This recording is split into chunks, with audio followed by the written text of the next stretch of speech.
Municipal పరిధిలోని 78/2వ survey నెంబర్లో దాదాపు 30 సెంట్లు ప్రభుత్వ భూమిని కొంతమంది కబ్జా చేసుకొని నిర్మాణాలు చేపడతా ఉన్నారు. ఇట్లాంటి కబ్జాలు అనేకం బయటపడినప్పుడు కూడా రెవెన్యూ అధికారులు వాటిపైన చర్యలు తీసుకోవడంలో పూర్తిగా విఫలమైనారు.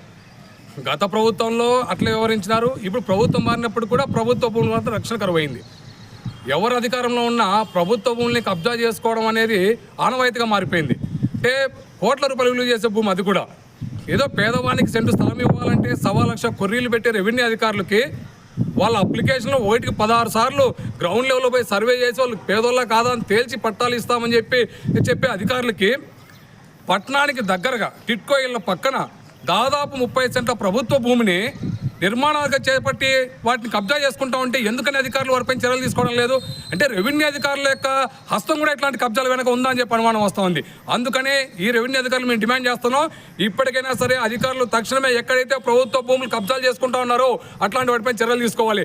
తక్షణమే 78/2వ సర్వే నెంబర్లో ప్రభుత్వ భూమిని వెంటనే అధికారులు స్వాధీనం చేసుకోవాలి, పేదవాళ్ళకి ఇవ్వాలి, లేదా ప్రభుత్వ అవసరాలకు ఉపయోగించాలి తప్ప ఇట్లాంటి కబ్జాలను ప్రోత్సహించే విధంగా వెనకొసుకొచ్చే విధంగా రెవెన్యూ అధికారులు ఉంటే అది ప్రభుత్వానికి అప్రతిష్ట పాలు చేస్తుంది. అందుకని ఇప్పటికైనా సరే స్థానిక శాసనసభ్యులు గారు స్పందించాలి, రెవెన్యూ అధికారులు స్పందించాలి, వెంటనే ఆ భూమిని ప్రభుత్వం స్వాధీనం చేసుకోవాలని చెప్పేసి మేము డిమాండ్ చేస్తా ఉన్నాం.